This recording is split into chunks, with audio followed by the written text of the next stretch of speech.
Hello guys, welcome back to our YouTube channel. In this video we are gonna see, what if Naruto got harem with Ino, Anko and Kurenai? Part 2. If you want more awesome fan fiction like this, don't forget to hit that subscribe button. So without wasting any time, let's get into the video.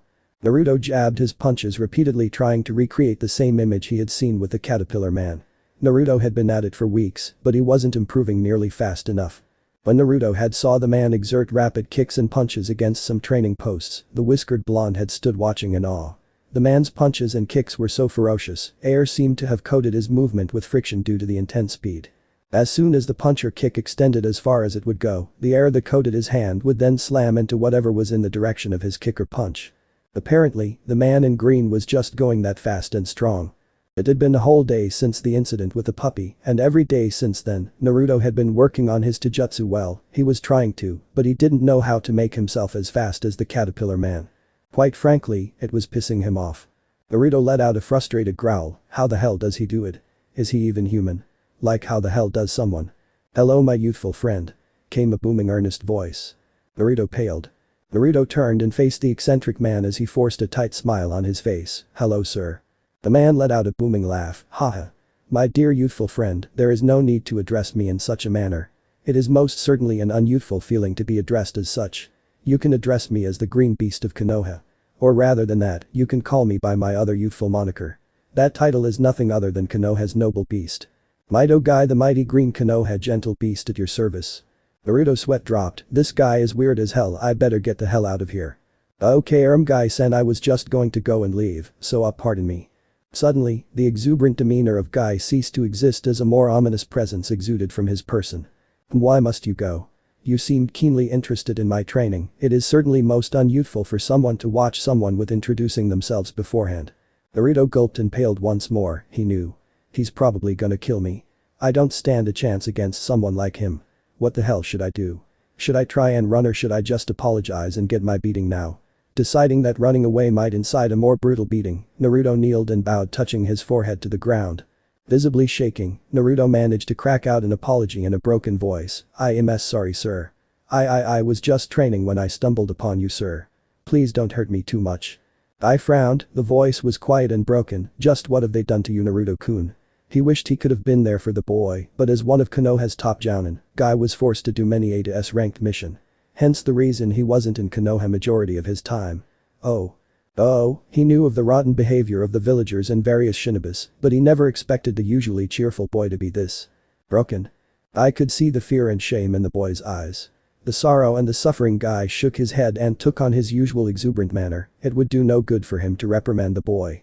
Naruto waited with his head bowed, trembling with unbridled fear. So it came to him a great surprise when he heard an equally unrestrained laughter. Confusion on his face, Naruto looked up to see the bowl-cut man had thrown his head back with his hands on his hips.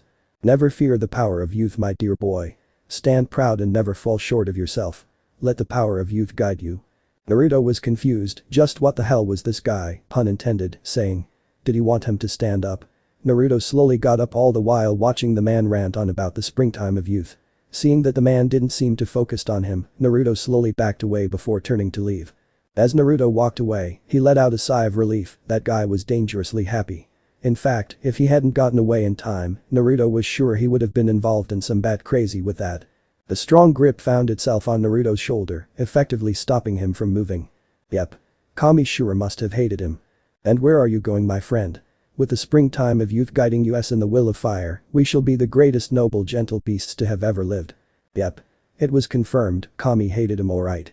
Naruto fell face first into the grass and groaned as every muscle in his body screamed in protest to any movement.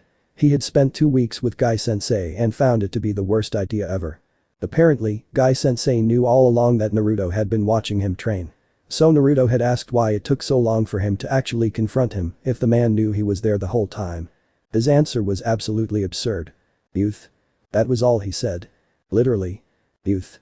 But the big-ass questioning tone ending the answer. What kind of backwards-ass answer was that? Whatever, Naruto knew he couldn't possibly understand anything about the strange man. The man was just too damn youthful. That was the most appropriate way Naruto could put it.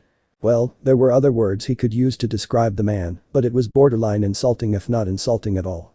The conversation steered to Naruto and Guy actually introducing themselves to each other. That in turn led the conversation about why Naruto was watching him. Hesitantly, Naruto told him he was trying to train himself by watching the Jounin because no one ever tried to help him.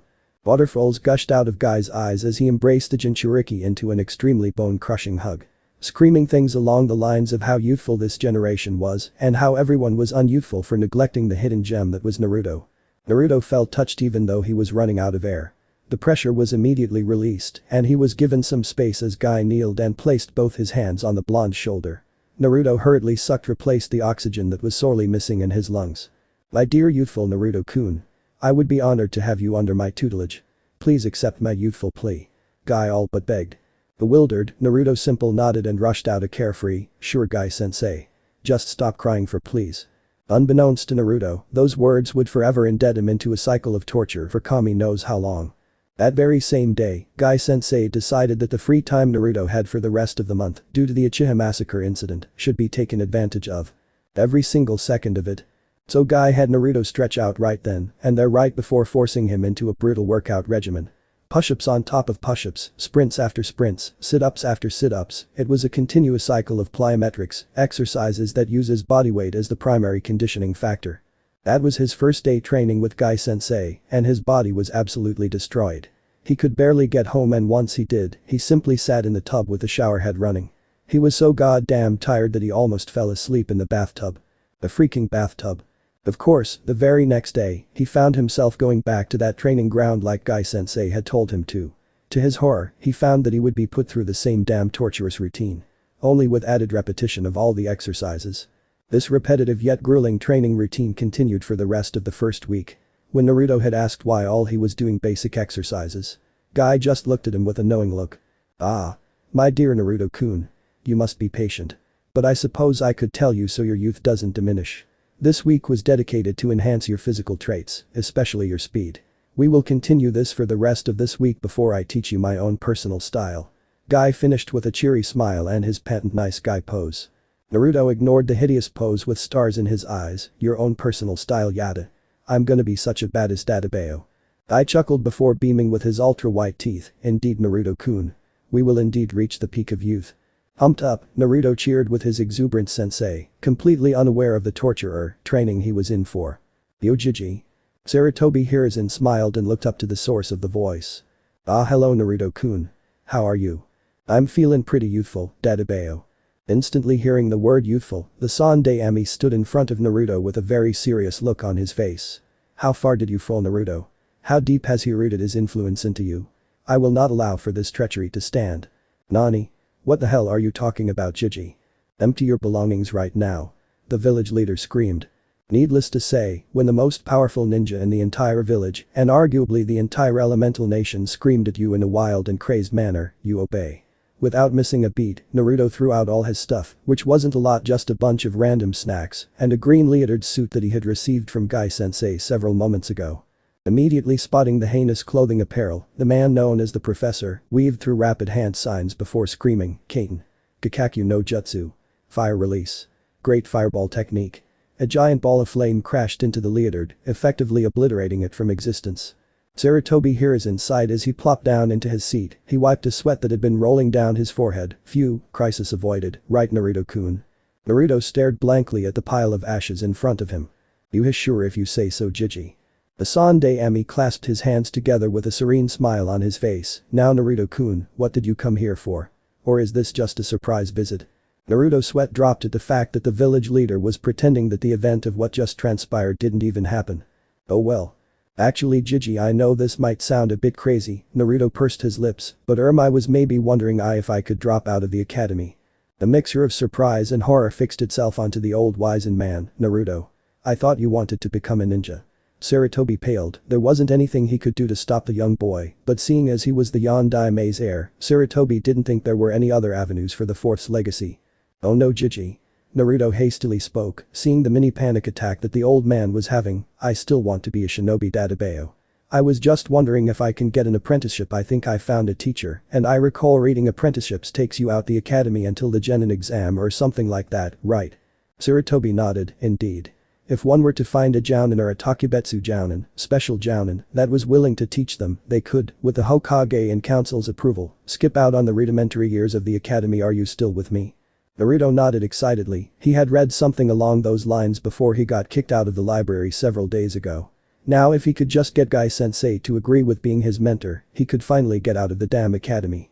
If you were to successfully find a jounin sensei, someone who I would evaluate and deem worthy, you would train with him or her after a few pieces of paper get approved and whatnot. You would then be taken out of the academy, as I told you, until either the last few weeks of the academy or the last year, whichever your mentor and I think would suit you better. No matter what you will be placed back into the academy for team placement and tests. Naruto frowned. Would I have to be on a team? Couldn't I just continue under the apprenticeship of the teacher? Sarutobi shook his head. Unfortunately no, there are very few exceptions in that case, but usually no. Konoha's shinobis should be building a sense of familiarity with each other, hence the 4-man cell that consists of 3 genins and 1 jounin. It is essential for a team to work together as a unit. In fact, you should try and build a sense of camaraderie amongst your classmates while you can, it may even save your life one day. Naruto's frown became even more pronounced. But Jiji. How am I supposed to build a sense of camaraderie? Ugh, what was that word, Jiji? Sarutobi chuckled. Camaraderie is the word you're looking for. It means a bond that has been developed because you spend time with the person a lot. Oh. Naruto took a blank look, but then he took on an excited look. So does that mean we have a Kamara caramel Kerga? The fancy bond word. Do we have one of those, Jiji? The Sandaime Hokage laughed heartily. We sure do, Naruto-kun, one of the closest. Naruto beamed before his face fell into a somewhat of a distraught state. But Jiji, how am I supposed to build that bond with others if no one is willing to try? It takes 2 people trying to have any form of relationship. Sarutobi looked thoughtfully at the now 10-year-old boy. It surprised him that such a young child could voice that kind of a deep thought. You're right, Naruto-kun, it seems in my old age that I tend to forget about a lot of things. I'm sorry. Naruto waved him off. It's okay, Jiji, cause we still have that bond, and as long as you're there, I think I'll be okay. The pang of sadness shot through the heart of the Sandaime. How could one boy who bears the weight of such a massive burden remain so vigilant? The Hidden Leaf's Hokage gave Naruto a fond smile. Indeed, Naruto. Now, who or what gave you the idea of taking on an apprenticeship? Naruto rubbed the back of his head sheepishly. Well, no one actually gave me the idea, but I've been training with Guy-sensei lately, and he's such a great teacher, and on top of that the academy, well, you know, I don't really have a lot of friends there, and it feels like some people are out to get me. Sarutobi Hiruzen face palmed. Of course it was Guy. That would explain the youthfulness of Naruto's verbal use of the cursed word earlier. The Sandaime then narrowed his eyes as he registered the rest of the young Jinchuriki's words. Sarutobi sighed. I'm sorry, Naruto-kun, but Mido Guy is one of our top 3 jounins of Konoha, and Konoha is in dire need of her strongest ninjas. And because. What? Top 3? Sugui. Naruto screamed excitedly. The Hokage sent Naruto a look. Whoops, sorry Jiji, I just got a bit excited. Naruto apologized bashfully. It's fine, just make sure to let other people finish their speech. Sarutobi coughed. Ahem, back to what I was saying, because he is such a powerful shinobi, dangerous missions often dictates him to take it. Usually, he can back out of it, but at the moment, we need every ninja we can get. I can try and talk to him and the council, but there is no guarantee. Yada. Thank you, Jiji. Naruto, I'm not promising anything. The Sandaime warned. I know, but you trying for me is more than enough for now. Naruto honestly replied. The Hokage rewarded him with a warm smile before playfully scowling. Alright, now scramble on, Naruto, these paperwork aren't going to do themselves. Naruto waved goodbye and eagerly ran to find out just where the caterpillar eyebrow jounin was at. The Sandaime then spoke to seemingly no one. How much did you hear? An Anbu member suddenly materialized and replied lazily, enough for me to know he wants to get an apprenticeship with Guy. The wizened old man chuckled. Indeed, so how is that going, by the way? May I remind you that this is your first report for the task I've given you? The tall Inu masked jounin with a combination of white and silver hair yawned. Hi Hokage-sama, regarding the A-ranked mission of investigating what Naruto Uzumaki has been doing for the duration of the break from school, do I have to do this? The Hokage simply glared in response. Kakashi sweat dropped. Alright, back to it. Let's see, he's been learning some Goken, Iron Fist. He has the basic beginner katas down already. The Hokage looked surprised. Wow, 1 month, and he's already caught up. Most impressive. Actually, Hokage-sama, he's only been training with Guy for a few weeks now, and he's only started the Goken style several days ago. The Sandaime's eyes widened. What? That's insane. You are telling me that it took him 2 to 3 days to learn the basics? Hakusashi nodded. For him to learn that in a few days would indicate he's a prodigy. Wait, that would actually make sense seeing as he learned the Kage Bunshin, shadow clone, in a single hour, but the academy shows that he's the dead last, but judging from what Naruto said earlier about the people out to get him unless oh no, the Sandaime murmured to himself softly, yet loud enough for Kakashi to hear. Kakashi was a bit confused, how did the boy knew how to perform Kage Bunshin no Jutsu, shadow clone jutsu? That technique was an A rank jutsu, how the hell did a 10-year-old boy learn that? Hokage-sama, did you figure out something regarding the academy? And may I inquire as to how the boy knows the Kage Bunshin no Jutsu, shadow clone jutsu? Kakashi asked with a curious look. The Sandaime rubbed his head in frustration as an upset visage was adopted upon his face. At the moment, it is no more than a hunch, but it seems as if the boy's grade are based on a slightly skewed standard compared to the other students. This hunch will be investigated very thoroughly of course, but still to think that the academy teachers were sabotaging a student it is most disgraceful. Kakashi nodded in agreement, he deduced the sabotaging of Naruto's education to the Kyuubi no Kitsune, it made sense, after all, many people were still wounded from the traumatic event a decade ago. To Kakashi, Naruto was his sensei's son, as soon as his Anbu services was over, he was going to see that the boy was taken care of one way or another. It was the least he could do for his late sensei. However, the Sandaime's response didn't answer the question of how Naruto learned an A-rank Kenjutsu. And what about the Kenjutsu Hokage-sama? Who taught him to use such a dangerous Kenjutsu? Kakashi inquired. No one. The Sandaime replied gravely, no one would ever teach him anything Kakashi-kun. That is why he is so obsessed with Guy and becoming his apprentice, Guy isn't biased towards him at all, and he is actually willing to help Naruto-kun. Kakashi took on a perplexed expression, so how did he learn it? If there was no one to teach him, how could he have learned it? Unless he had a scroll and taught himself it, but even then, it's nearly impossible to learn that jutsu from a scroll with a teacher to aid you, much less teach yourself, so how did he? That is exactly what he did Kakashi, he taught himself without a teacher in a single hour. Kakashi's eyes narrowed, wait how did he get his hands on the scroll unless Kakashi's eyes widened as he realized how the boy got his hands on the scroll. The Mizuki incident. The Sandaime nodded solemnly. Kakashi slumped into a chair as he took off his mask. He's a genius. Kakashi whispered almost reverently.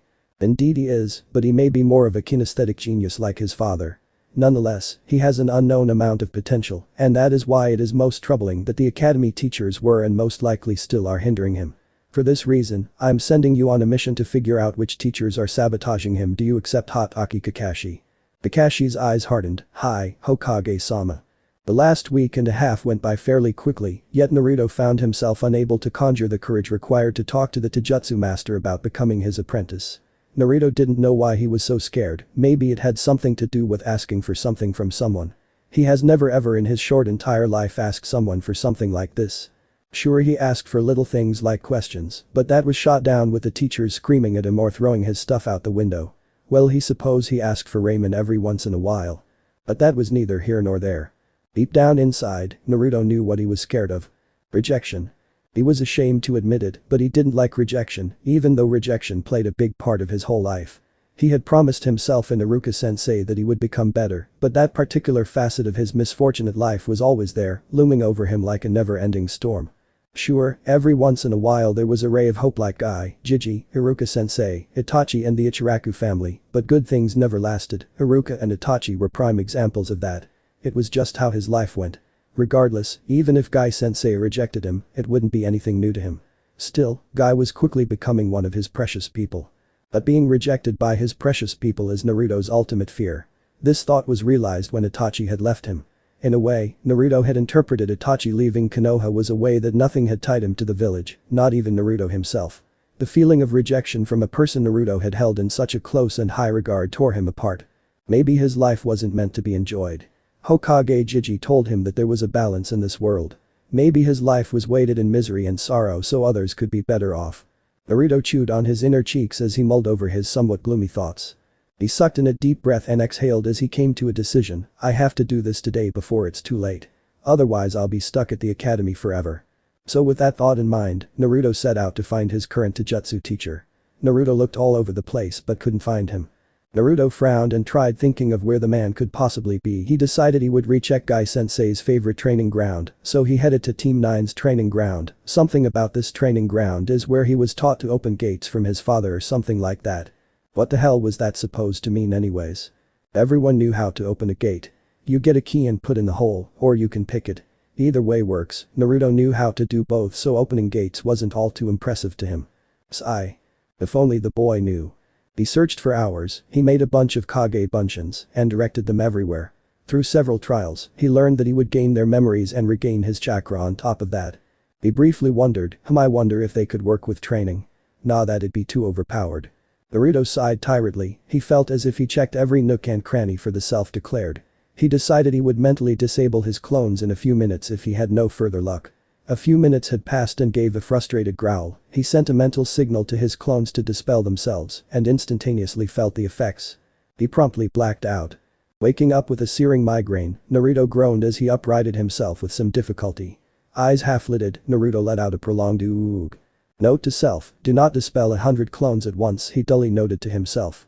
Naruto smacked his lips and tasted the vague hue of morning breath, gross smells, and taste like rotten ramen. He must have been sleeping for a short amount of time, because the sun was still overhead, shining brightly down on the training grounds he was currently occupying. Well, I guess I'll go home for now, Guy-sensei doesn't seem to be around Kono. Snap. Naruto suddenly became alert as he heard the snapping of a twig. The sharp crack came from behind him as Naruto jumped to his feet and tensed. His eyes panned around the area in which he thought he had heard the disturbance from. As Naruto scanned the area before him, he tried smelling the air for a sign as to who or what was near him. As he took a particular big whiff of air, he relaxed and let out a breath of relief before he called out, Guy-sensei. I know it's you, you can come out Databeo. The shiny-eyed Mido guy suddenly appeared before Naruto, Naruto-kun. Amazing you were able to detect me. Your youthful senses are still top-notch, I see. Much to Guy's surprise, the young Jinchuriki didn't respond. In fact, he looked a bit nervous, rather than his usual response of being annoyed or happy with his youthful speech. I, with a serious visage, kneeled before the boy and asked the young whiskered blonde before him with slight worry, Naruto-kun, I sense that there is something troubling you. Naruto gave a nervous chuckle, well you see Guy-sensei, I was talking to the Hokage Jiji about apprenticeships, and I was, wondering, I affirm you. I, immediately seeing where Naruto was going with this, interrupted. Naruto, as much as I'd love to mentor you, I don't think I'll be able to. Konoha is in a dire need of their jounin at the moment. As soon as school starts back up for you, I'll be taking a lot more ANS ranked missions. Guy explained. Oh. A crestfallen Naruto responded. Okay, well thanks anyways Guy-sensei, I still appreciate with what you've taught me so far. And who said our youthful training was over? You must remain youthful my dear Naruto. Guy cried out. Naruto looked confused, but didn't you just say you can't train me anymore? I jumped into the air and did multiple flips before landing in his nice guy pose, teeth shining, he responded with enthusiasm, my dear Naruto-kun. I simply said I would be taking more missions. However, the springtime of youth waits for no one. From here on out, weekends and breaks shall be dedicated to taijutsu and youth training. Naruto beamed as the man continued to rant about youth, some training was better than nothing. The fact that Guy would make time for the class dope and the village pariah spoke volume to the young Jinchuriki. So happy in his thoughts, the young blonde ran and tackled the leg of one surprised Mido guy. Said man looked down in surprise, this was the first show of physical affection that Naruto had shown for him. Guy smiled and reached down to pat the young boy's head, but just as quick as the young boy had hugged him, the Jinchuriki jumped back with morbid horror on his face. The Jinchuriki felt an intense terror wrench at his stomach, he had accidentally hugged the man out of the immense gratitude he was feeling. Although he had taken to training with the man, in all the few weeks, he never showed any sort of affection a normal 10-year-old would attach to an older somewhat fatherly figure. Naruto's breath became frantic as he felt a slight shiver of anxiety take place in his heart. There was no doubt Guy-sensei would feel disgusted at the fact that the village pariah had touched him. The azure-eyed boy averted his gaze downward and quickly apologized, I'm sorry Guy-sensei, I didn't mean to touch you. I was just so happy that someone wanted to spend more time with me and I forgot that no one likes me even looking at them, much less. Again, Guy understood the implications the boy was making before he finished his statement. The green-cladded Jounin then scooped up the boy in a tight hug and had a ridiculous amount of tears torrenting down his cheeks. Oh Naruto-kun, you must never be afraid to show the passion of youth. Don't you worry about nothing my cute little student. Your youth will never be held back as long as I, Konoha's noble and gentle beast, reside here in Konoha. Guy then went into another speech about super youth as Naruto lost conscious from the lack of air. Still, Naruto smiled as he fell into bliss, he had heard enough of Guy's youthful speech to know he didn't do anything wrong. The rest of the break from school went without much incident. Brutally train. Eat. Train some more. Sleep. Repeat. That was the cycle that Guy had thrown Naruto in. During that time, Naruto had managed to get the intermediate katas down for the Goken style. Naruto begged Guy to start teaching him the advanced katas, but apparently the blonde wasn't physically able enough. He had to be taller, quicker, stronger, and most importantly, needed to be faster. Basically, he had to become un-Naruto-like as possible. Which, by the way, was total bullshit to him. When Naruto heard the prerequisite to learn the advanced katas, he became a bit confused. Guy-sensei, I thought being faster and quicker were the same thing. I nodded sagely, actually, that seems like a common misconception amongst the general consensus. Being fast means you are capable at moving at a high speed. Quickness is how fast you can accelerate. Oh, I see. And truth to be told, Naruto actually did understand. It made sense to him. Guy furrowed his massively thick brows in confusion and slight astonishment. You do? He had thought the boy would have needed more explaining. Naruto scowled and nodded, I'm not a baka you know. I gave a hearty laugh and patted the boy, regardless my youthful student, your quickness is surprisingly, I'd peg you at about a high chunin level. Naruto pouted, what? Is that it man I thought I'd at least be a jounin. I simply shook his head, I am sure you'll get there one day my youthful student. After all, it's not every day a 10-year-old can say they possess skills of a chunin. To this, Naruto pouted before looking up with determined eyes. He then went on a verbal splurge of how he was gonna be the best. I simply looked at the boy with disguised observance, if I were honest Naruto-kun, you'd be mid-jounin level, but we don't want your youthfulness to overflow. Obviously that's in Bipachi for his ego. I smacked the boy in the back, also. I got a gift for you. Naruto halted mid-rant and looked at his Taijutsu-sensei, are you serious sensei? That's freaking awesome wait. Guy-sensei, how am I supposed to get taller? Isn't it all genes or whatever? Guy's visage turned from slightly speculative to morbidly serious. Naruto, listen to me. I need you to listen and comprehend, this may be the most life-altering lesson you will have ever heard. Naruto gulped. In order to get taller Guy started. Naruto nodded furiously with rapt attention. You must stop eating ramen. Wait for it. Ooh. The sullen Naruto walked into the academy. Guy had taken the entire weekend to revamp Naruto's lifestyle. The mighty Taijutsu specialist had dragged Naruto back to the young Jinchuriki's apartment, screaming how unyouthful Naruto's diet had been. Naruto had begged his Taijutsu sensei to not do what he thought the eccentric man was about to do. Unfortunately, he did just that. In a fit of green blur, the man had cleaned out Naruto's apartment in mere seconds. He had found everything. And Naruto meant everything. Nothing related to ramen was spared. He even found the secret stash of the limited edition underneath the floorboard, and as soon as he finished, Guy quickly shouted a heartfelt youth before running to the grocery store and returning with vegetables. A lot of vegetables. Apparently, Guy had somehow managed to obtain several cookbooks from wherever the hell while he went to the store. He came back in a rush and dumped them unceremoniously on the kitchen table before walking over to Naruto. Yosh. My dear youthful student, you must study these cookbooks and fix your unyouthful lifestyle or we shall run to around Konoha 50 times on not but our pinky fingers. Naruto paled, he knew full well that Guy was being completely serious about that. So for the remainder of his break, Naruto was constantly reading on how to cook healthier and more nutritious food while being guided under Guy's tutelage for his taijutsu. So here he was, reading a freaking cookbook in class. Naruto sighed as the first telltale sign of the academy students entering filtered through his ears. He was probably going to get for reading a cookbook in class. Whatever, if he wanted to get any better, then people's opinion of him shouldn't matter to him. Well, that's what he wanted to think, but alas, he was still a 10-year-old. Although to his credit, he managed to ignore all the questioning whispers about the dope having a cookbook and the feeble attempts of his classmates trying to goad a reaction out of him. Why does the dope have a recipe book? Probably for a prank. Look, he has a book on nutrition too. It's probably just has that as a title, it's probably porn though. Naruto's eye twitched, but he reeled his irritation in and read on. The particular civilian classmate's annoying whisper reverberated through the classroom, OMG, what if he's dieting? He's probably fat underneath that baggy jumpsuit he has. Naruto mentally cringed at her voice and inwardly sighed, that was by far one of the stupidest thing he had ever heard. Suddenly everyone laughed as another random student responded to her no too subtle whisper, the dope is a shrimp. He's the shortest and the weakest in the class. Naruto fought the desperate urge to scowl and challenge them to show how scrawny he was. Being shorter than everyone else was a sore spot for him, because he wasn't just shorter than all the guys, he was shorter than all the girls too. Even the timid Hinata. However, instead of beating that particular owner of the last insult, Naruto gritted his teeth and continued on reading, instead of reacting crassly. If he did, that would have meant that they had successfully got him to react to their stupid insults. So he kept calm and maintained his slightly irritated but mostly calm composure.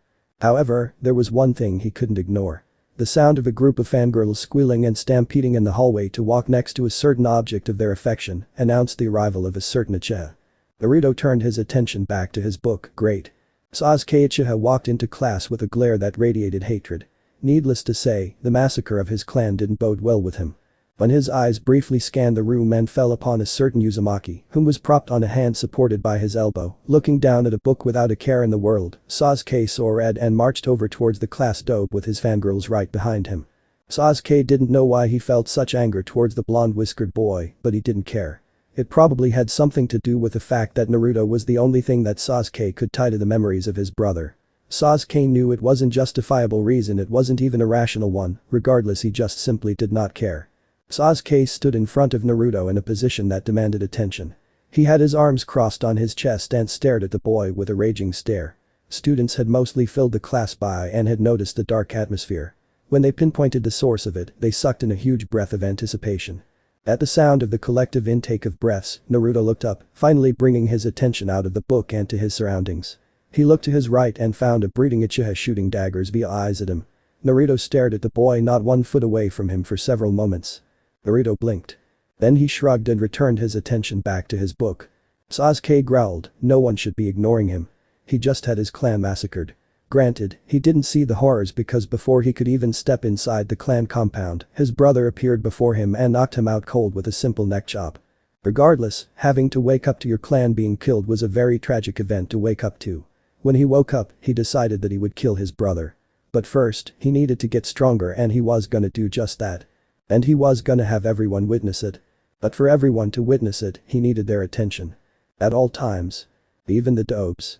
Naruto, noticing that Sasuke seemed a bit irritated, decided to move to the corner of the room. It was weirding him out that Sasuke was all up in his business. The emo survivor of the Uchiha clan was way too damn close for comfort. Ino Yamanaka and Sakura Haruno along with the rest of the class stood in front of the room, staring at the very odd scene before them. Even the Uchiha fangirl club had stopped following the breeding Uchiha and went to the front of the room to witness what was going on along with their classmates. Currently, Naruto was moving about the room and taking seats in different spots.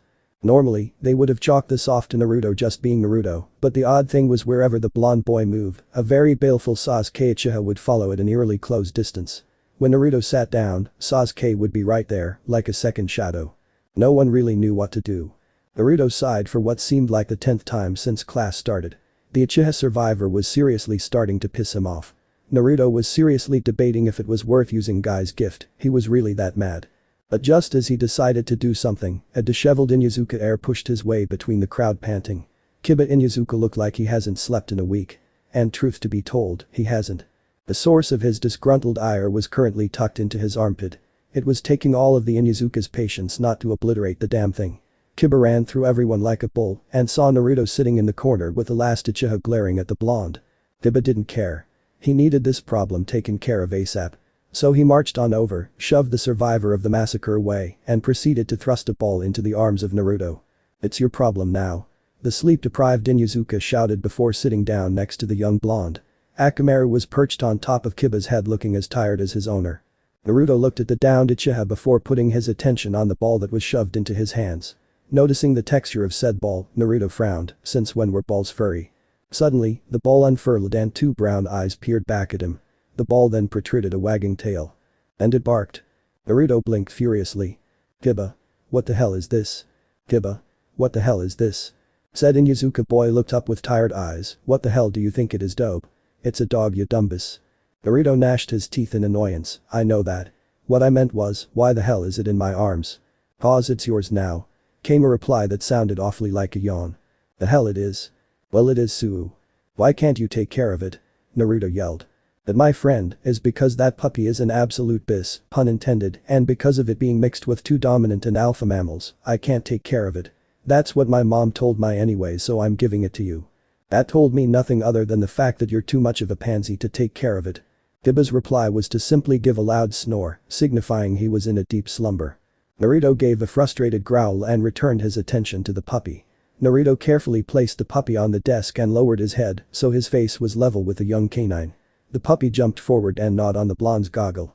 Disgusted, Naruto took off his saliva-wrapped goggles and placed it on the desk so the puppy could continue chewing it. However, he couldn't help the small smile from stretching on his face. The girls of the class walked forward with a blush on their face. Naruto really looks different with his bangs down. No one wanted to admit how cute a young blonde looked without his stupid giant goggles attached to his forehead. Especially Ino and Sakura. Naruto paid the gathering crowd of girls around him no attention. The puppy was now sitting and waiting expectantly at the boy with his tail wagging happily. The pup tilted his head at Naruto. Naruto mirrored the pup's action and also tilted his head the same way the young canine tilted his head in. Kawaii. The girls all squealed. They couldn't decide which was more cuter, the boy or the puppy. Eh? The loud noise brought Naruto's attention to all the girls surrounding him, and when the crowd of females noticed Naruto looking at them weirdly, they all blushed and retreated back to the front of the class. Shrugging at their weird antics, Naruto returned his attention to the puppy. Making a decision, Naruto scooped up the puppy and walked to the front of the class. All the girls waited with bated breath and watched the boy approach. However, they all looked disappointed as Naruto walked past them and towards the door. Sasuke shook with rage. Not only did the class dope ignore him, but the blonde had somehow managed to rip the attention from everyone that he, a noble Uchiha, had deserved. Dope. Where the hell are you going? Sasuke shouted with rage. Suck my ass. Came the reply of the Jinchuriki. All the boys chuckled while the girls didn't know whether or not to laugh or glare after the recently discovered cute blonde. While everyone was distracted, Ino walked to where Naruto was sitting before he left. She quickly looked around before grabbing the goggles Naruto left behind. I'm only taking it because the dog was so cute. At least, that's what Ino told herself as she stowed it in Kami knows where. Satisfied that no one had seen her, Ino went to sit down in a seat that was surprisingly not near her Sasuke-kun. Sakura frowned. Why did Ino Pig take Naruto's goggles? Channeling chakra throughout his whole body, Naruto murmured a soft henge. A plume of smoke encased his body and instead of a orange-clad ninja and black puppy, a wild-looking boy with red facial tattoos that identified him as an Inuzuka took place. The black puppy turned into that of a white one. Kiba, Inuzuka and Akamaru now stood in place of Naruto and his black pup. Kiba grinned and petted Akamaru. The disguised couple of pup and kid then headed towards Kiba their home. Kiba reached the Inuzuka compound without trouble and nodded to the guards calmly. On the inside, however, Kiba was nervous as hell. He had never done anything as risky as this. He sighed with relief as the guard simply nodded back. Once reaching what seemed to be the main house, Kiba stepped in and took off his sandals. Once done with that, he called out, "Mom. I'm home." Inuzuka looked naturally feral. She had spiky, untamed brown hair, vertical slit-like pupils, elongated canine teeth and nails. To be honest, when Naruto had first seen her drop off Kiba, he had thought she had looked like a grown-up version of Kiba with womanly curves. A very disturbing notion indeed. "Who the hell are you?"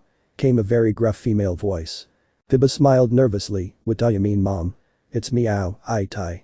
Inuzuka punched her son right in the forehead, successfully dispelling the henge. In place of where her son was standing, was an orange-clad boy on his rear nursing the furnib lump on his forehead. Immediately recognizing the boy as the Jinchuriki, she relaxed, "Come on in pup and take a seat in this room." She gestured to a large living room right at the entrance. Naruto nodded fearfully. How did she see through my henge? Even Gigi himself can't see through it unless I messed up something in my speech.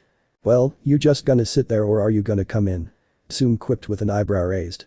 Naruto stood up abruptly with an eep. And bowed quickly before scurrying past her. Shook her head with amusement. The boy could be quite endearing. Naruto took in his surroundings with an impressed look. The living room was pretty big. The floor was made out of wood and it supported several large sofas in a U-shaped pattern. In the middle was a very long table that was the perfect height for someone to rest their legs on. Naruto smirked. He didn't really think Tsume would allow anyone to rest their legs on the table. Actually, he didn't really think anyone was stupid enough to do so. So he sat on his knees in a respectful position while waiting for Tsume. Tsume's amused expression became even more so when she saw how respectful the brat was being in her living room. As she walked by him, she picked him up by the collar of his jacket and threw him unceremoniously on the couch, eliciting a surprised yelp from him. "Alright, spill it pup, what do you want?" came the rather crass manner of speech. Naruto sat up and gulped. "Oh well, first, can I ask you a question?" "Shoot." "How'd you see through my henge?" "Hokage Gigi told me it was pretty flawless." "Truth to be told, I didn't even see anything, your henge was damn near flawless. The only thing you had forgotten was how tired my baby boy was. Kiba hadn't slept well in a whole week cause of some rescue pup." Tsume chuckled. Naruto face palmed, of course. How could he forget how tired the mutt was? He sighed. "Well Tsume-sama, I came here Itachi." "Tsume-san. I don't want that political here, you hear besides it makes me feel old." Tsume practically barked as she bopped him on the head. Naruto's sweat dropped. Hi. Tsume-san, Kiba dropped me off a puppy today and I was just looking to return it. Tsume looked surprised, why don't you keep it? We have too much of a litter upkeep compared to the number of shinobis in our clan. Naruto grinned nervously and scratched the back of head, I just can't. Tsume frowned, and why is that? Do you perhaps not like dogs? She growled threateningly. Naruto shook his head frantically, no. No. I always wanted a dog and stuff, but I don't know how to take care of a dog, he continued softly while looking down, plus I don't think the villagers would like me being happy and they would take him away. Tsume's heart shattered, the boy was in all honesty was just looking out for the puppy. Automatically, Naruto had earned respect from her just from that statement alone. She sighed, she truly wanted the boy to enjoy the experience of finding companionship and camaraderie in a dog, but the young blonde was right, the villagers would most likely kill the puppy for circumstances that was out of the boy's control. The villagers were truly despicable. She sighed, alright Naruto, let me see the puppy. Naruto looked up and beamed, thank you Tsume-san. Naruto brought out a sleeping canine out of his jacket and carefully placed him on the table. Tsume's eyes widened when she recognized the puppy, this is the pup that Kiba was talking about. Tsume shot a glare at Naruto, it was you who rescued this pup. Tsume's face contorted into a furious expression, what in Kami he gave this pup to you? What the hell was he thinking? Hi. Naruto replied nervously. The loud yelling stirred the pup from its sleep and as it took in its surrounding, when it recognized the scary-looking lady when it had first been brought here by the look-alike boy, it growled. Tsume groaned with frustration, no wonder you want to give it back, the dog is freaking impossible. It respects no one, it doesn't let anyone feed it, you have to throw food at it from 30 feet away, it pisses everywhere and on top of that, it has some big chakra coils, making it the perfect for a companion but all that potential gone to waste. Naruto frowned not really understanding where she was going with her rant, Tsume-san, why are you saying that about him? The puppy is actually really nice. Excuse me Tsume asked incredulously, no offense pup, but this canine is a Tsangki Tibetan Mastiff mixed with Grey Wolf. Those two breeds by themselves are super difficult to domesticate. So for you to say it's nice. I'm serious. Naruto cried out. Tsume shook her head in a chiding fashion, listen pup, don't you think I would know more about this pup, I've spent a week with it and trust me when I say it lets no one near it and I mean no one. Even me, the head of an Incan partnered clan. Naruto crossed his arms on his chest defiantly, well it played with me when Kiba gave it to me. The head of the Inuzuka clan chuckled, yeah, and my family love cats. She snited in mirth-filled sarcasm. Listen pup, go ahead and go home, we'll take care of this problem. She jabbed a finger towards the puppy who bared his teeth towards her. Naruto narrowed his eyes, what do you mean you guys will take care of it? He asked suspiciously. Oh, we'll put it in the pound for several months and if no one wants it, we'll probably give it to a civilian family and if that don't work then we're most likely gonna have to let it go. And by that, I mean we're gonna have to kill it Tsume grimaced, if it manages to grow up, it'll be too dangerous for it to live, especially without training. She hated this part of her duties, but it just had to be done. Tsangki Tibetan Mastiffs were incredibly rare in the elemental nations. As far as she was aware, only one merchant sold them here and he only came once every decade from the very far east, somewhere where that no shinobi has ever been. The fact that the pup was bred from a grey wolf added all the more danger to it. How the Jinchuriki even found the puppy in Konoha was beyond a mystery to her. Naruto frowned, the puppy would probably die if was to be let back out. He really wanted to take care of it, but he just didn't know how. He was at a crossroads with himself, an impasse. Naruto growled in frustration before his eyes lit up with an idea. Tsume-san, what if I show you that it's nice? Tsume gave a sad smile, the boy was earnestly trying his hardest to save the pup from suffering. It was very much endearing to her. She sighed, Naruto, the only way that this pup would not chew anyone off is if they bonded to it. Sadly, it is only the Inuzuka clan that can bond with a more dominant species of canines. Naruto ignored her and made way to pick the black Tibetan Mastiff up. Tsume, alarmed that the boy would do such a reckless thing, lashed out and grabbed the wrist of the Jinchuriki. What the hell do you think you're doing? Naruto rolled his eyes before attempting to shrug her hand off, only to find that the iron vice grip would not budge a single bit. Okay. I was just kidding Tsume-san.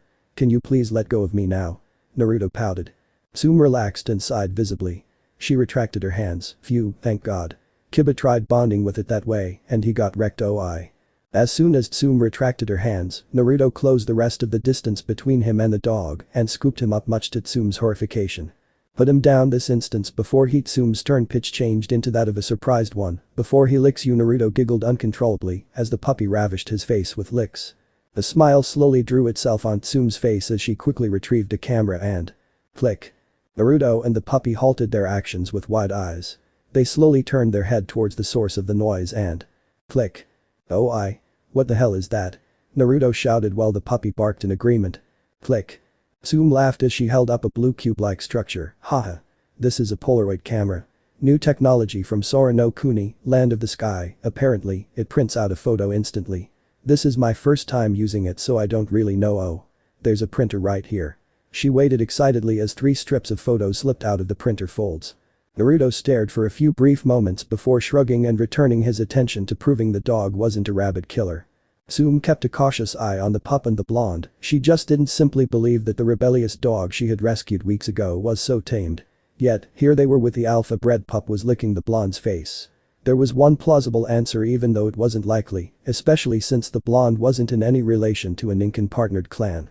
Seigaki, Tsume started off casually as Naruto looked at her, what happened when you first met the puppy? Oh.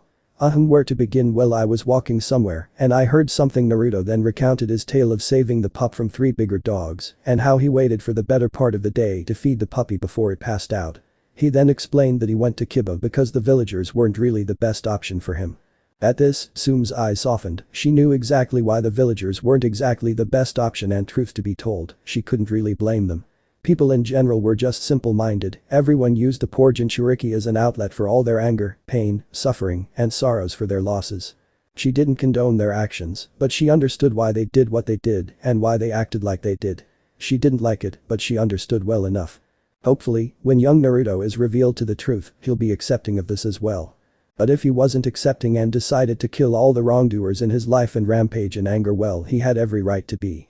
She knew of what had transpired the night of the Uchiha massacre with the Uchiha, and quite frankly, it was one of the most horrifying things she and the Shinobi Council had even think of. Imagining that happening to Kiba made her shudder with fear and despair. To think that the blonde could still act this normal astounded her. All Shinobis ranked Jounin and higher were told of what had happened to Konoha's Jinchuriki, and most grimaced at the gruesome events retold. There were a few, however, that took on a joyous expression at the gored expense of the child. She gritted her teeth as she recalled how pleased the civilian council and select few Shinobis seemed when the Sandaime recalled the brutal event in the counseling chambers. Those bastards need to get a reality check. I swear the next time I see Hokage-sama I'm going to give him a piece of. Can I see those? Naruto asked, effectively cutting off her train of thoughts.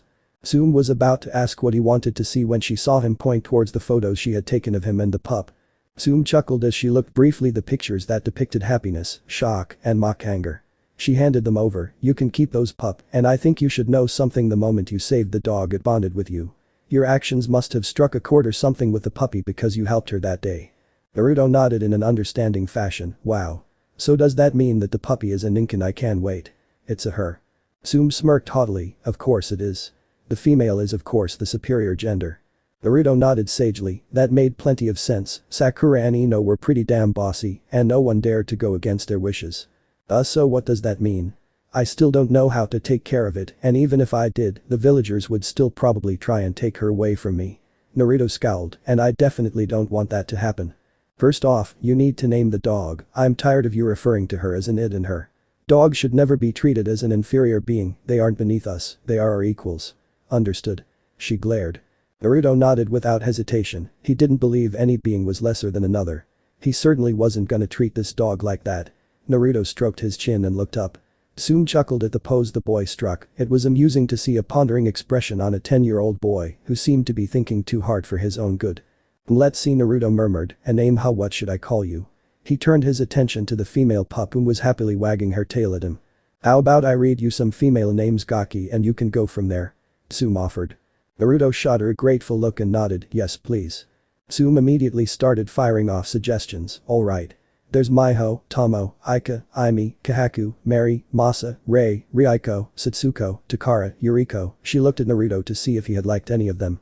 Naruto chewed on his lip and contemplated each name before shaking his head, I don't know none of the names I like. Are there any more names you can suggest? Chiori, Rin, Maiko, Ku, Kazumi, Kimiko, Kimi. What do those two mean? Kimiko and Kimi I mean. Naruto asked curiously. Kimiko means Empress Child and Kimi means Noble. You like him? Naruto scrunched his face in a thinking manner, do we have to do this today? I just don't know. Tsume sighed, although it's better to engrave the name into the pup's head early in its life, I suppose it's not absolutely necessary, but by the end of this week you'll be deciding on one. Understood? Naruto nodded yes ma'am. Good. Now wait here, I'm gonna go get some books for you to study up on. Naruto groaned and received a love tap on the head. And by love tap, I mean punched. Naruto got punched. Naruto looked up at Tsume with a pout, Tsume-san. Would you do that? Tsume felt a tick growing Kazugaki. Whether you like it or not, this dog has bonded with you. You absolutely need to learn how to take care of it. Now stay put or I'll neuter you. Without waiting for an answer, Tsume walked off to wherever in the compound to retrieve her books. When she returned, she found Naruto lying on his back and playing with the pup. Tsume smiled as Naruto made engine-like noises and maneuvered the female puppy in the air. The puppy seemed to be enjoying itself if the wagging tail and tongue lolling out was any indications to go by. Alright pup, take these books and study up. Leave her the pup here until the end of the week. She still needs proper shots for various things so I'll take care of that. Make sure you have a name when you come back, alright? Naruto nodded, not realizing the full implications of the conversation. He furrowed his brows as the information sorted itself out in his head. Suddenly, he yelled, wait. So? I'm gonna be the one taking care of it. Tsume sighed, why else would I be giving you information on how to take care of an Incan? On top of that, you are going to be returning here to name the dog. Why would I have you return and name the dog? Tsume looked at Naruto and her eyes softened, the boy seemed torn apart at the revelation that pup was now his. She could tell he was struggling with his wants of receiving a companion and his moral obligation to see the pup being protected. Listen pup, how about this, I'll babysit the pup until it can fend for itself.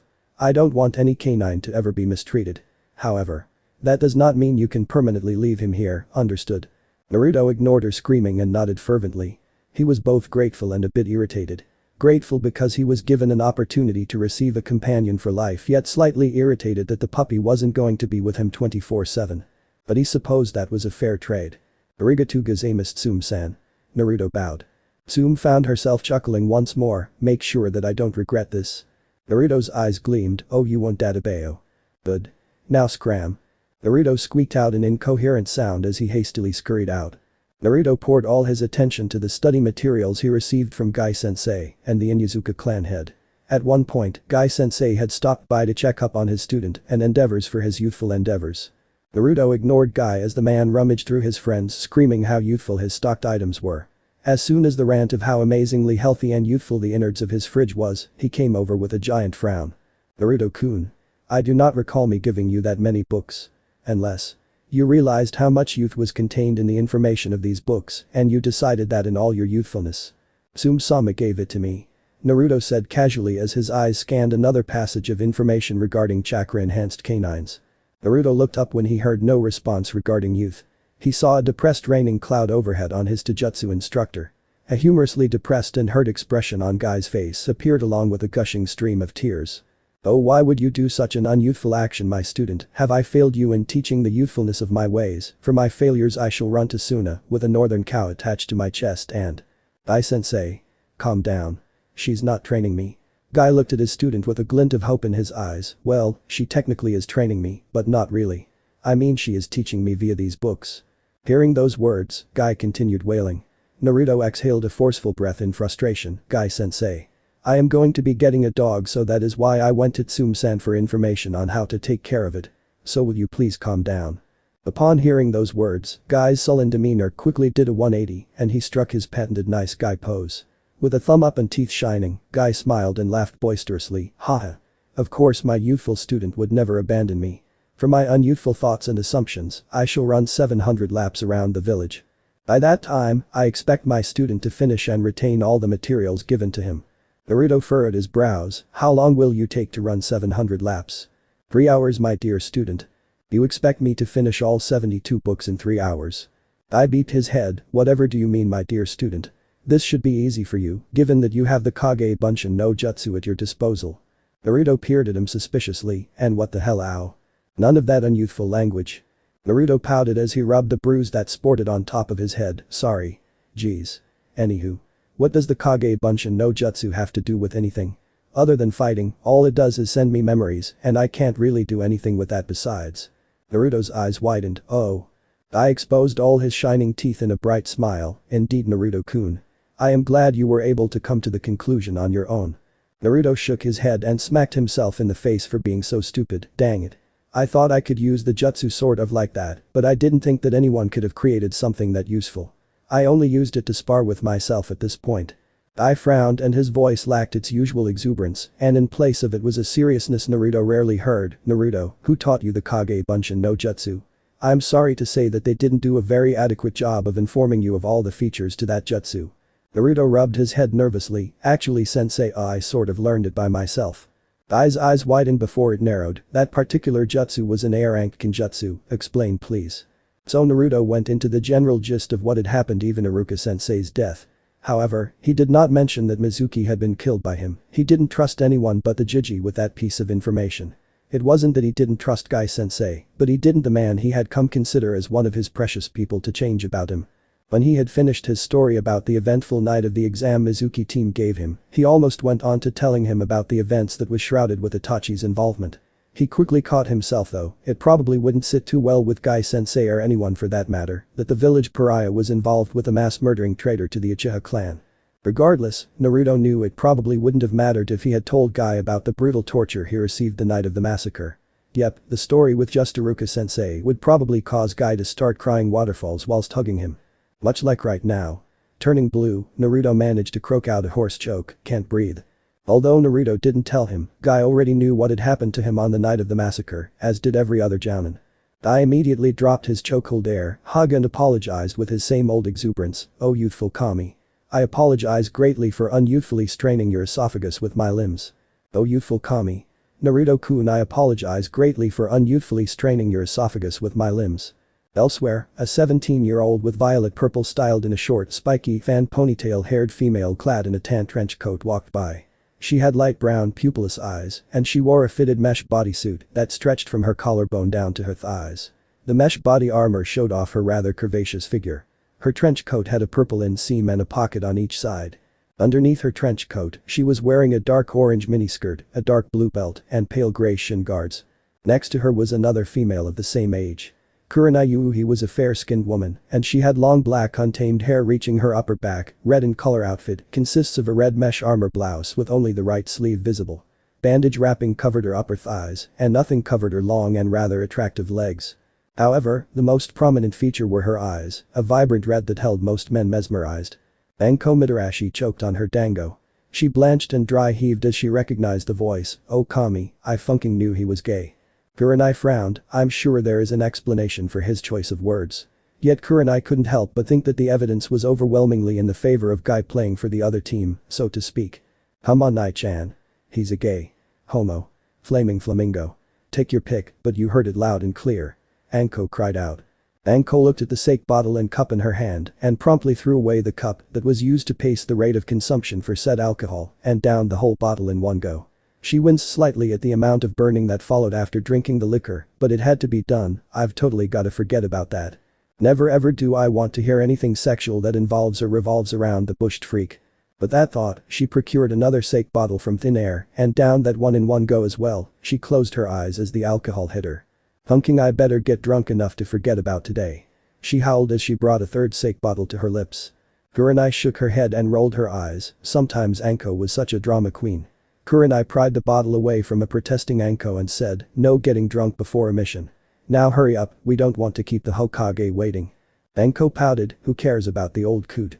My mental stability is at stake here. Kurenai rolled her eyes once more, I think you lost it long time ago. Are we talking about our V card?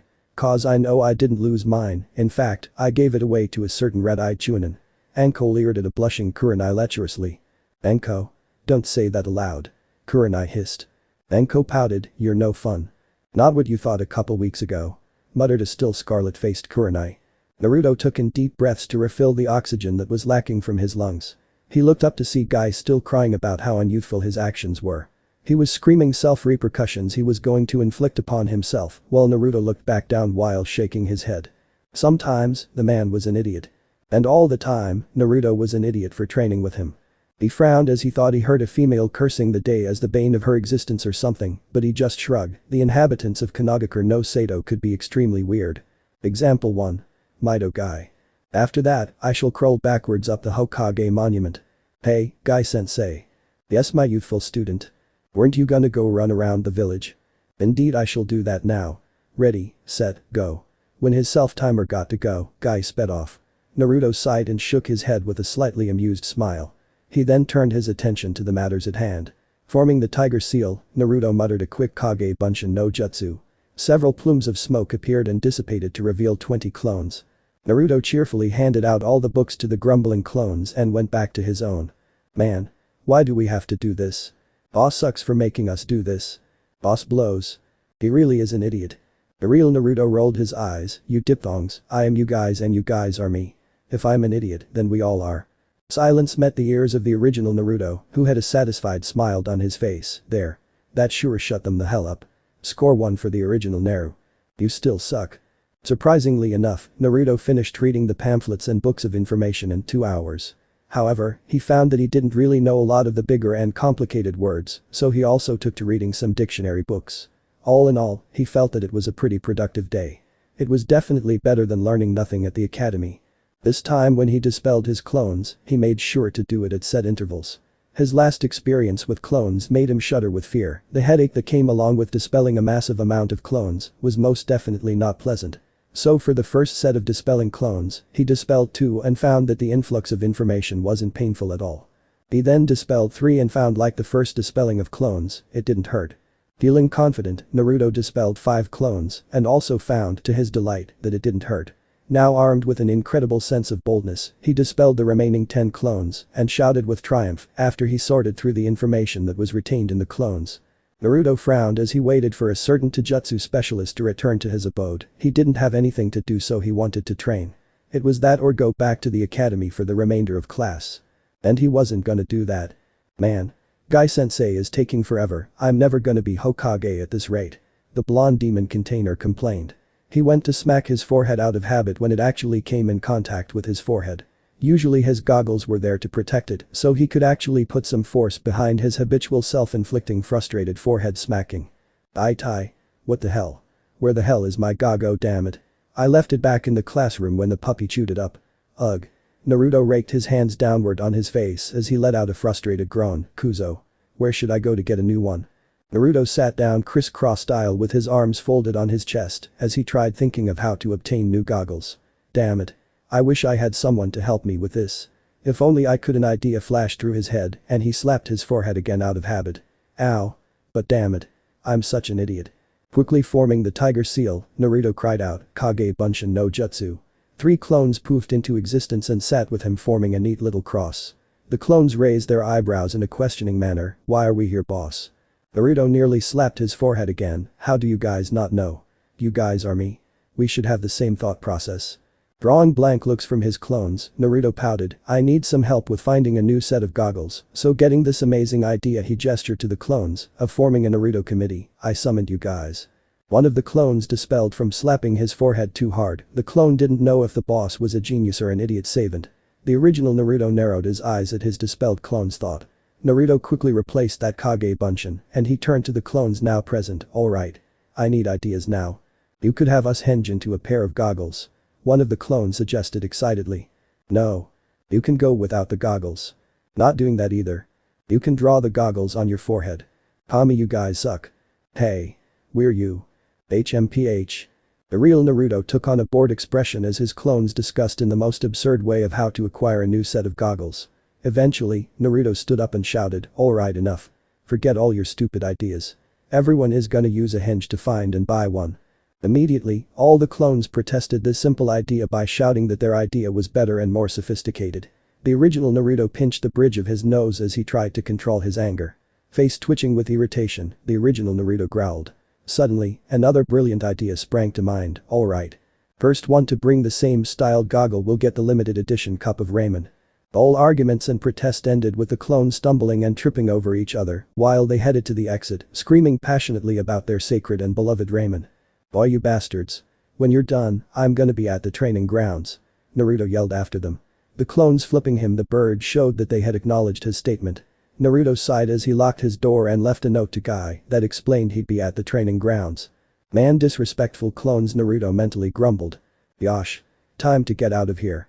Excited at the prospect of training, Naruto dashed to his intended destination with eagerness. From the trees, Guy stood on a branch with the side of his shoulder against the tree for support. He watched Naruto leave his apartment with a proud gleam in his eyes. I sighed. I really don't want to give him to you. I have grown most attached to the youthful boy. Mama, it's not like you won't see him again. Besides, I'm sure you'll be getting your genin team in the next year or so. Came the voice of one hot Aki Kakashi. I scowled slightly. Even so, what happens if he wishes to pursue Taijutsu as his specialty? It won't happen. Kakashi replied flatly. Seeing that Guy was about to argue, Kakashi quickly held his hand up, but in the tiny whimsical chance that it does happen, he will be your main student. Regardless, I will help him better himself as a shinobi, no matter what. Satisfied with a smile, Guy nodded. Of course, that is in your right, seeing as to how the father was your sensei. The boy reminds me greatly of our youthful comrade Obito, wouldn't you agree, my rival? Guy sighed as he didn't hear a response. However, this response, or non-response, was to be expected from his rival. Guy looked to his left at the now vacant spot where Kakashi had been with a sad look. Approaching the subject of Obito Uchiha with his youthful rival was obviously still a sore subject. It was ironic really, Naruto was very much like Obito in both appearance and mentality. Both were rather loud and lacking in the academy. If someone were to dye Naruto's hair black, they would be hard-pressed to identify him if they were looking at him from the back. Now if you kept the dyed hair and replaced Naruto's blue eyes with the classic Uchiha eyes, you would absolutely be unable to tell the difference. Of course you gotta remove the whiskers too. He looked towards the direction that his young student had left in, hopefully Naruto could restore Kakashi's will of fire completely. Naruto undid his hinge as he reached the training field he used to usually train with Guy. Standing in place, he stood on his tiptoes and stretched his limbs towards the skies. Coming back down, he yawned and slammed his fist into an open palm. He grinned, alright. Let's get down to business. With that being said, he formed the tiger seal and yelled, Kage Bunshin no Jutsu. 2 shadow clones popped up and immediately went into the Goken, Iron Fist stance and faced the original. Naruto grinned, alright you bastards. Sparring time. Bring it on. The 2 shadow clones immediately shouted battled cries before charging at him. Naruto smiled wryly. Was he really that dumb? He realized that there was chance that he'd probably actually know, he actually would do that if it was a fight. His smile turned into a frown. He'd have to fix that mentality, otherwise it'd become a big issue. His musings was cut off as the Kage Bunshin sent a sweeping low kick and a punch aimed at his face simultaneously. Naruto smirked. Although his clones' battle tactics were a bit flawed, he couldn't help but admit that the tandem in which his clones attacked in was pretty dang good. Realizing that the attacks were about to land if he didn't do anything, he leapt backwards to avoid the blows and settled into his own Goken, Iron Fist stance. The excitement was palpable from his body as his gaze darted to and from between his 2 opponents. There was no panic for him because he's been in situations very similar to this. Bullies and villagers always came at him in numbers. It was the only chance they had really. If it was one-on-one, he'd simply run away. He wasn't ever allowed to fight back, but seeing as to how the villagers and shinobis were getting bolder, so to speak, he had to learn how to take on multiple opponents. Besides, you'd never know what would happen on the battlefield as a ninja. There'd probably be times in which he'd find himself outnumbered. Naruto narrowed his eyes as he beepized his current situation and his next course of action. The Kage Bunshins, seeing the calculative eyes of the original, split towards 2 different directions. Trying to keep out of his line of sight as much as possible, the clones rested on the peripherals of the real Naruto. Naruto smiled. Guess his clones actually weren't that dumb. He paused for a moment and frowned. He essentially just called himself dumb. He shook himself out of his musings as his Kage Bunshins came at him from both sides. Just as the hits were about to make contact, Naruto jumped and sent his legs towards both sides, effectively stalemating the punches aimed at him in midair. Instead of letting his clones recover from their slightly shocked stupor, Naruto seized the opportunity and kicked off a fist of a clone that sent him towards the other clone that was still in contact with his foot. Latching onto the forearms and bicep with his hands, Naruto swung the foot that he kicked off of the other clone and sent it crashing into the clone's face he was currently latched onto. Naruto smirked as the clone he had just hit dispelled. As soon as he landed, the clone he now had behind him came in with a kick of its own. The original Naruto, having just landed, sensed that he had no time to dodge. So he did the next best thing you could possibly do when a hit was imminent. Ai-sensei had taught him that sometimes you couldn't escape a situation no matter how much effort you put into avoiding it. Sometimes no, eventually, you will have to face the problem. This could apply to every aspect in life, not just action-oriented situations, but tactics, politics, and definitely romance too. When Naruto had been told that, he nodded sagely, as if he understood everything that Guy-sensei had just said. He could have if he wanted to, but he didn't care about those things. Action was what Naruto was about, so he paid little attention to the other things Guy-sensei had lectured him on. It's not like he had to worry about any of those things anyways. Yet. But just because you had to face a situation head-on didn't mean you go charging in and meeting it. No, Naruto knew from instinct that there were different ways to approach a situation. One way to deal with a situation was to simply, as the saying went, roll with punches. So that's exactly what he did with his clone's kick rapidly approaching him. He rolled with it. Going in the direction the kick would have careened him towards, he passed the solid contact as a glancing blow. It stung, but it wasn't nearly as painful as how it would have been had the kick made direct contact. He recovered in a kneeling position whilst caressing the right side of his face. He grimaced as he felt the slight swell on his jaw that was gonna leave a mark. The Kage Bunshin smirked and the original scowled, seeing arrogance on his pseudo-body irked him. Definitely don't like being beepy like the team. Gotta fix that if it becomes a problem. Confidence is okay, arrogance is not. Both clone and original Naruto shot off towards each other and engaged in an exchange of fists, kicks, elbows, and knees. Eventually Naruto managed to one-up his clone by sending a fierce kick towards his clone's knee. Naruto panted slightly, his stamina was nothing short of amazing, but facing someone who was of the same caliber as you would wear you down. Shaking his head, he formed the Tiger Seal and formed 5 Kage Bunshins. Everyone took their respective Goken stance and faced the original. Naruto grimaced, it was gonna be a long day. Do you understand your objectives? Hi, Leader-sama. Came a certain monotonous voice. Yes indeed, Leader-sama. Another silky voice hissed. The mysterious shadowed figure shrouded in darkness seemed to have given a curt nod, you are both dismissed. Itachi simply turned to leave as the figure that had dismissed him seemed to have dissipated into thin air, showing that he was never really there. What's the rush, Itachi? Surely you can wait a few moments, Kukuku. Itachi sighed and turned towards the person, and he used the term person loosely, who had just addressed him, just make sure you do your part of the mission, any other objectives are not a priority. I hope that is clear with you, Orochimaru. The snake Sannin snorted, of course not Itachi, I would never jeopardize the mission for my own agenda, Kukuku. The pale-skinned man walked on ahead before smiling deviously, soon, very soon your body will finally be mine, Itachi.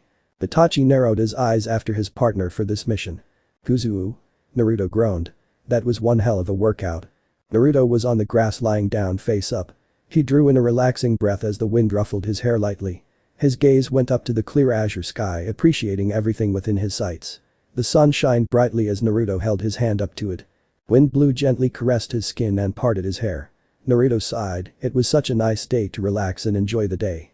He closed his eyes and drank in the peace, he took in a deep breath and exhaled, phew. Today is such a nice day, I'm glad I could enjoy the peace. Boss. I got it. Boss. Hey boss. Naruto groaned, so much for enjoying the tranquil serenity of Mother Nature. Well, at least it was just one clone this time. No wait boss. I have the better goggles. Another clone yelled from different direction. No you don't. I totally have the better one. You fat turd. Naruto slammed his head against the ground repeatedly, for the love of Kami. Will you both shut the fuck? The Inaamic entry. Naruto stood up and threw his hands up in the air, oh for Kami's sake, why the hell no. You know what? Everyone leave right the fuck. I suddenly blurred over and gave the original Naruto an overzealous patting on the back, effectively knocking the original Naruto back into the ground, my student. Your youth is flaming bright today. It is a must for us to train to the max. Prepare for a surprise training session. A shinobi must never be caught off guard. Buff Ialrini triumphed. Came Naruto's muffled reply, seeing as to how he was still being patted into the ground. What was that, my youthful student? I could not hear you over the youthfulness. Finally freeing himself, Naruto managed to sit up with a scowl on his face. I said, I already trained Guy-sensei. Nonsense. You call that training? Stretch it out, my young Padawan. Naruto blinked, what the hell is a Padawan? I smiled cheerfully and yelled out, I do not know either. But it seemed to have fit the youthful flow of the statement. Now prepare yourself. The two clones who had showed up looked at each other and nodded with a mutual understanding in their eyes. The special edition Raymond was not worth witnessing this shit. Yelling out a quick good luck to their original, they dispelled themselves, leaving 2 goggles in their places. Traitors. Naruto muttered before turning his attention to his taijutsu teacher. He shook his head and sighed before a determined look came across his face. Alrighty Guy-sensei, this better help me become Hokage Adebayo. Yosh. If my youthful student does not become Hokage, I will. Naruto knew it was better to censor out Guy-sensei's rant in his mind and focus on other things. I wonder what I should name her. Tsume-sen is gonna kick my ass 6 ways to Sunday if I don't. Ino has sent you, Leaf Whirlwind. Guy cried out as he twirled in the air to land a kick on Naruto's face. Normally, that move wouldn't have caught Naruto off guard, but unfortunately, he was musing on potential names for the soon-to-be his pup. The kick sent him rocketing towards a tree. And that, my youthful student, is exactly why you must not ever be caught off guard. Naruto moaned in pain as he picked himself up from the now fallen over tree. Ugh, he touched his cheek tentatively and winced as he felt the swollen lump of skin. Hunking hell, that hurt. Naruto muttered to himself. He shook himself off and faced toward the middle of the training grounds, where his teacher was standing with a stupidly large grin plastered on his face. Naruto grimaced, time to get beaten up. With a grunt, Naruto kicked his door open and shuffled inside much like a zombie. He paused for a moment, he supposed in a way he was a zombie, after all, that training session he had just partaken in pretty much killed him. He tiredly sauntered over to the bathroom and took off his clothes. He looked in the mirror and Wolf whistled. Damn, I'm looking pretty good. The hard work of chakra-induced physical training was definitely showing. Although he was still pretty scrawny, he wasn't all bone now. There was a slight tone of muscle in his arms, and sings of a soft four-pack of abs were beginning to show. A few more months of working out hard along with a proper diet would make him fill out much more nicely. He became giddy with excitement, who didn't love seeing a noticeable improvement. So with thoughts on his future badassery, so to speak, he entered his tub and showered in a slight daze. Man, I can't wait to see what I look like in a few months. At this rate, I'm gonna be Hokage in no time, Dadabayo. An exhilarated Naruto thought. Then he became slightly crestfallen, damn it. I forgot I can't eat as much ramen now, this sucks so much, donkey no. This is a sacrifice I have to make to get better. Alright. Now the book on proper dieting said I should eat protein-filled meals. Alright, chicken, feast and beef were pretty high in protein, and I can just add seasoning with brown rice. Man, that is so much freaking cooking, how the hell am I supposed to? Oh wait. Seriously, he needed to stop forgetting about the most amazing jutsu in the world. Naruto grinned as he muttered a quick Kage Bunshin no jutsu. Plumes of smoke suddenly encased the tight space of his tub as he summoned 3 butt-naked clones. Naruto stared at his counterparts with a rather blank owlish look. They stared right back with the same expression. Someone coughed. Well, this is awkward. Another pause. Does this make us gay? A clone whispered horrifically. Awkward silence permeated the air around the tub filled with Narutos. Someone coughed again. Can you guys get out and cook now? Surprisingly, no one protested and they carefully exited lest they touch each other with certain appendages. When the last clone left, Naruto slapped himself on the forehead on purpose this time. This smack was well deserved. Never, ever, was he going to repeat that mistake. Naruto eventually got out of the shower after a relaxing 15 minutes. He would have stayed longer, but the eventual aroma of seasoned chicken and beef wafted through the crevices of the door. When he got out to the kitchen, there was a plate loaded with veggies, chicken, beef, and brown rice. He frowned while looking around. Where the hell are the clones at, huh? What's that note? Seeing a piece of paper on the corner of the table, he walked over and examined it. To the original. We have done as you asked. Now we ask a favor of you. Never ever summon us in such close proximity without clothes. Ever. Signed. Clone 1, 2, and 3. Naruto nodded furiously in agreement. Yes, no one shall ever hear the light of day about this. Silently thanking Kami for having no one there to witness his embarrassing plight, he sat down and looked his food with evident desire. It looked pretty dang good. Thanking his clones and muttering a quick-eyed Akimasu, he began eating. He chewed thoughtfully before blinking. It tasted basic. What the hell? Should have known better than to think his clones and by proxy, himself could make a 5-star meal on their first try. Oh well, what could he do but keep on practicing? With that thought on his mind, Naruto wolfed down the rest of his food and belched barbarically. He smacked his lips in a satisfied manner. Although it wasn't that good, it sure hit the spot.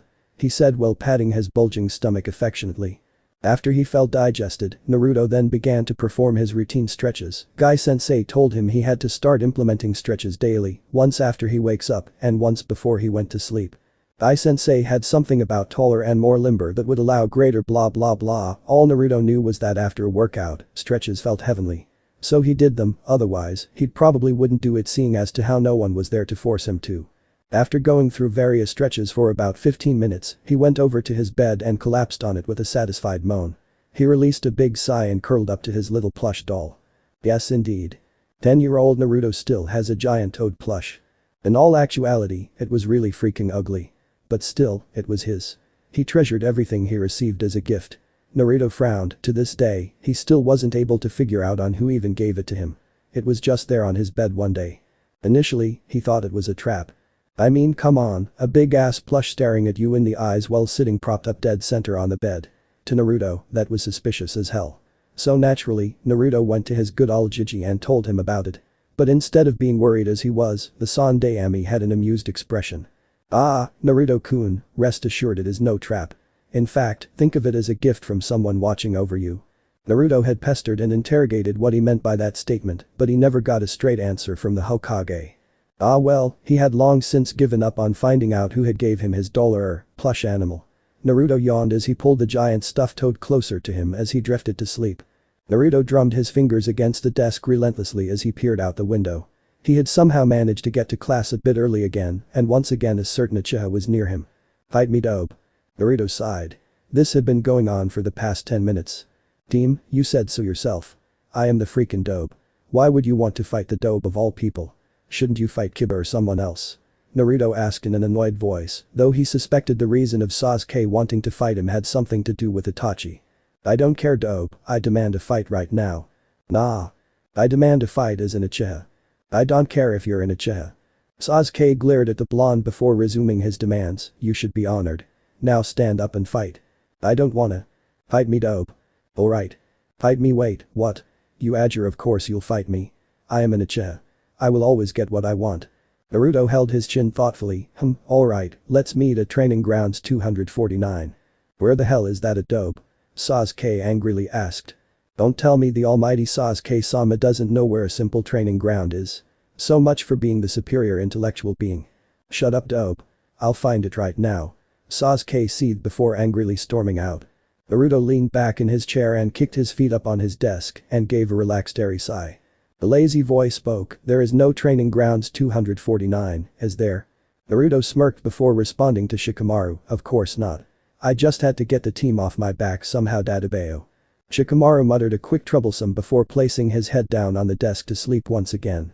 Naruto gave an amused snort. He supposed that's why Shikamaru was always early, get those extra minutes of sleep before his troublesome mother scolded him for being a classic lazy Nara. Naruto decided to take a note from his fellow classmate and set his head down to sleep as well. Hopefully it would probably be a few days before Sasuke realized there wasn't a training grounds 249. 10 minutes later, he heard a person sliding into the seat next to him. Naruto sniffed once and internally rolled his eyes. Great, what does he want? "Oh, Naruto. Wake up, man."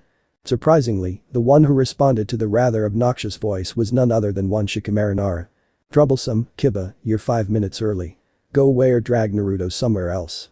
Or how about this, guys, or how about you both go away and argue while the great Naruto Uzumaki, resumes his nap, huh?" Kiba shook his head furiously. "No can do. My mom would neuter me if I didn't do what she asked me to do." Naruto's head slowly went up and turned his head equally as slow towards the Inuzuka air. With suspicious eyes, Naruto stared at Kiba. "What did your mom want?" "She wants you to have the name by the end of today." "Alright, bye." Kiba rushed his words and made to get out of the seat, knowing that Naruto would freak out, but instead of being quite a distance away, he found himself in an iron-like vice grip. "What the hell? By the end of today, Kami? What kind of bullshh? Class is starting." "Naruto. Don't you dare finish that sentence." The teacher screamed as she slammed the door shut. Kiba sighed in relief as Naruto released him. Kiba stuck out a tongue while Naruto grumbled about lucky mutts. Naruto paid no attention as the teacher began his lecture. Instead, his mind was running through potential names. If Tsume-san wanted the name by the end of today, he pretty much had no choice but to pick a name. Tsume Inuzuka was one of the women that he was pretty sure not to mess with. "Let's see, what can I name a girl dog? A Kame? Nah, mug. This is too much of a responsibility for me." For the rest of the class, Naruto came up with potential names, all the while scratching off other names he didn't like. "So what do you think of that one?" Naruto asked his companion. "No. Hell no. Hell to the no," came the response. Naruto frowned. "Why not?" "'Cause you baka. No one would name their freaking dog Tutu of all things." Naruto crossed his arms indignantly. "But it's a cute name." "A stupid name," Kiba corrected him. "Why don't you come up with a better name then?" Naruto challenged. "I will," Kiba retorted. Naruto growled in annoyance. This has been going on for the past 20 minutes. Initially, he didn't want to discuss anything with Kiba, but the Inuzuka was insistent on escorting the blonde to his home compound. The whiskered teen was a bit annoyed at Kiba's gesture, but there wasn't anything he could do about it. When they stepped out of the academy, Naruto mentally hit himself. Already the villagers were staring at the pair of boys with loathing and contempt, although it was mostly directed at Naruto. A few stares seemed disgusted at Kiba being near the Jinchuriki. Naruto prayed to Kami that Kiba wouldn't notice the glares, but alas, Kiba wasn't that oblivious to his settings. When Kiba turned to Naruto with intent to ask why the villagers were glaring at them, the blonde boy hastily requested that Kiba immediately helped with coming up with a good name for the pup.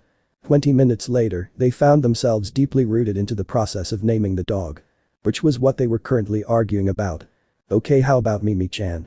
Naruto stopped walking and looked at him with a deadpan expression. I'm not naming her ears. Naruto shook his head, and you call me stupid. What? An Incan is your second set of senses, man. What's the big deal? Then why didn't you suggest Shisen, eyes? That doesn't sound very female-like, duh. Kiba rolled his eyes. Kami, you're an idiot. I know. Kiba admitted rather proudly before looking at his blonde friend, but you're the dope and I'd rather be an idiot than a dope. Naruto sighed, whatever, we're here now, so let's get this show on the road. Dude, who even says stuff like that anymore? Screw off. Tsume twitched her eyes dangerously, Tutu. That's the name you want to put on one of the most powerfully bred dog out there. She pinched the bridge of her nose in irritation, why pup why? The whiskered blonde swallowed nervously. Cause it's cute. Naruto cowered as he felt the omnipotent pressure that seemingly every woman was able to exert. To his side, Kiba was struggling to contain his laughter lest he get the same treatment as his classmate. And you Kiba? Kiba blanched. How could you let your friend even think of something stupid like that? But mom. Don't you but mom me boy. You know better than that. Tsume scolded. Naruto tugged at the collar of his jumpsuit nervously as Tsume proceeded to beat down her son. He slowly edged toward the exit while making himself small as possible. As he turned to twist the doorknob for his exit, he shuddered as he sensed someone behind him. And where do you think you're going, pup? Naruto gulped. After Naruto received a bit of a harsh scolding from the head of the Inuzuka head, he was sent out of the compound to his house. Naruto nursed a bruise forming on his head, apparently, he wasn't putting enough effort into the name. The blonde Jinchuriki frowned, I didn't know that naming a puppy was such a big freaking deal. Naruto muttered to no one in particular. He gave himself a frustrated forehead smacking only to find that he still didn't have his goggles, again, ow damn it. I forgot my goggles at the training grounds yesterday. Naruto groaned. Yes, I gotta head to the training grounds. Naruto grumbled to himself, ugh, maybe I'll get some light training in with those words. The blonde started walking towards the training grounds. Dipping into an alleyway, Naruto hid himself from the public eye. He hinged into another civilian that didn't stand out much and rejoined the bustling village.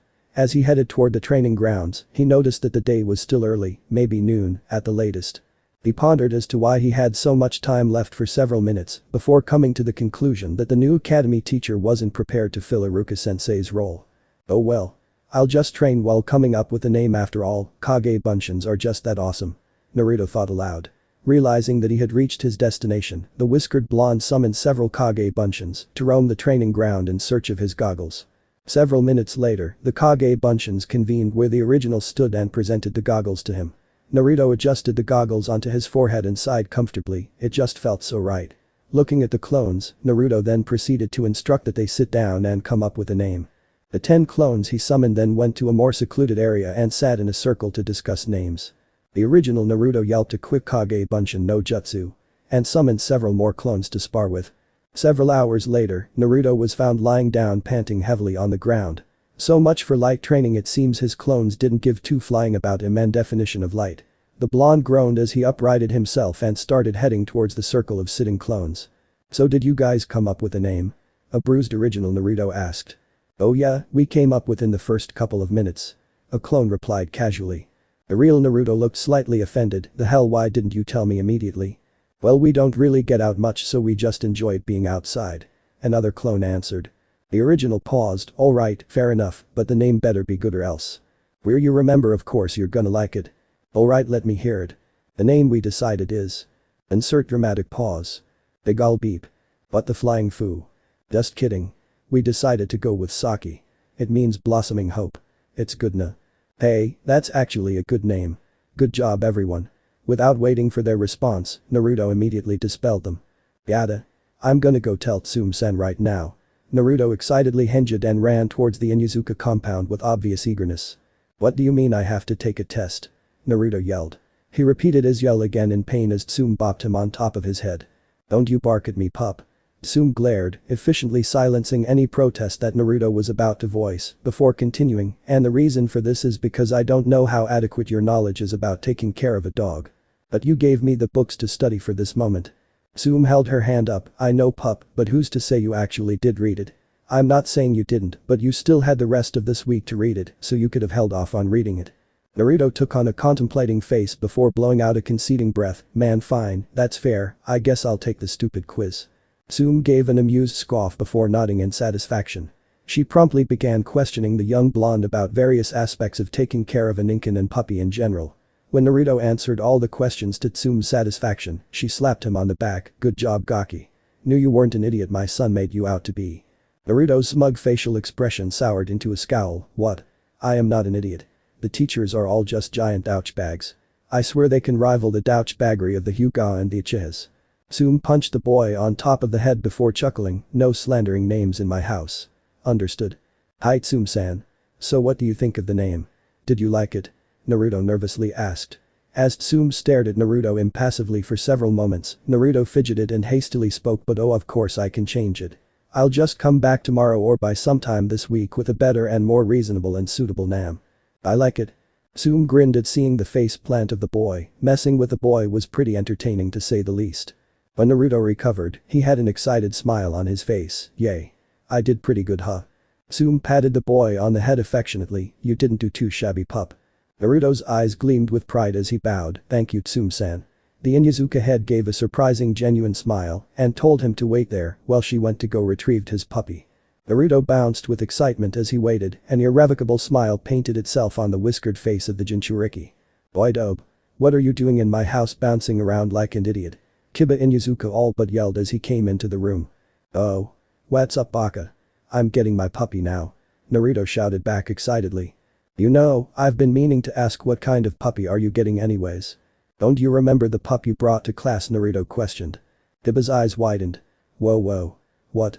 I thought mom just wanted to make you take care of the puppy for a bit cause we had no room in the kennels, not actually give you it. That makes little to no sense, man. We don't have any rooms in our compound at the moment, so I thought you'd be like a temporary dog sitter or something. Naruto shook his head with a smile on his face. Nope. And you know what, it has chakra coils, so that means I bonded with an Incan. Nope. Bullshit. Kiba interrupted flatly. Naruto's smile that seemed forever happy dampened a bit into a pout. What do you mean? You can even ask your mom. No. No way. Every Inuzuka bonds with a ninkin for the rest of their lives. Why would it pick you over me? You're not even a part of any clans. How did an orphan get their ninkin before a ninkin partnered clan heir? Kiba yelled angrily. The words that left Kiba's mouth stung at Naruto. Maybe Kiba was right. Was he actually worthy to be a companion to a ninkin? He was just an orphan. He was just a nobody who just so happened to be in the right time at the right place. Kiba Inuzuka. How dare you even think of those words? Hana Inuzuka was considered more even-tempered than that of her kin, but even she had low tolerance to certain things.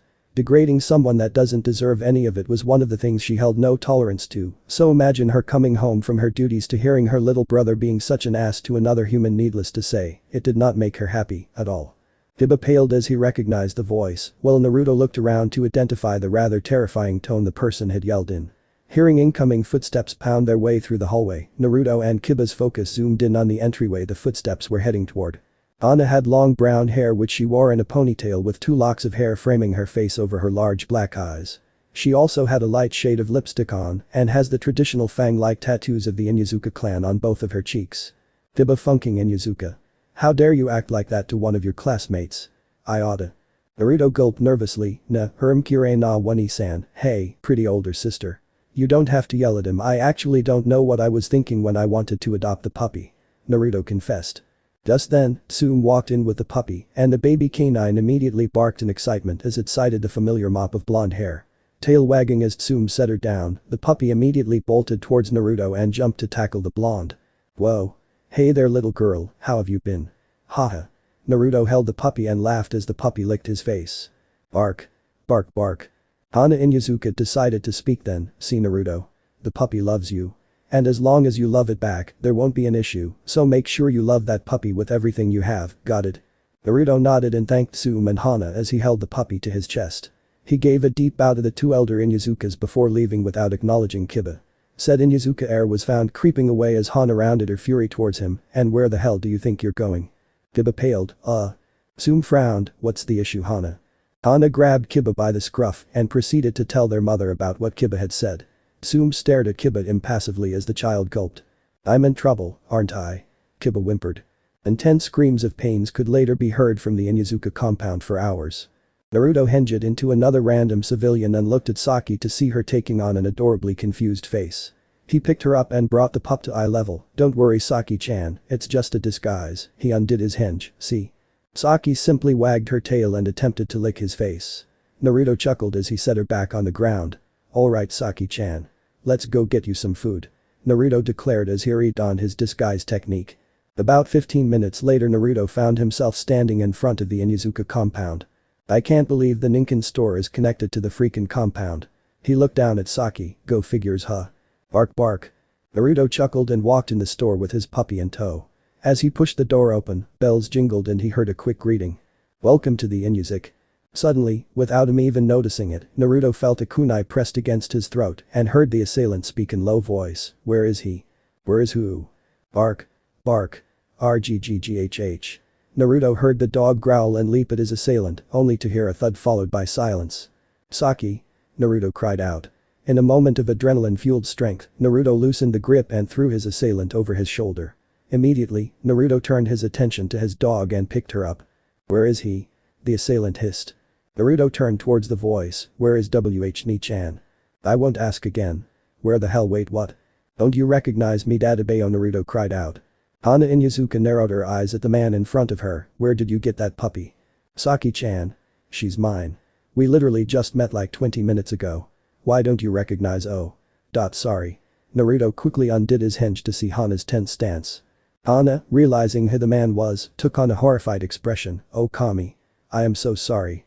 I just thought you were someone who had hurt you. And then you somehow had kidnapped Saki into following you and." "Ni-chan. It's okay. I promised Databeo. But can you fix Saki-chan now?" Naruto asked. Hana had the decency to at least look sheepish before she ushered Naruto and Saki into the clinic room. "Ni-chan. It's okay.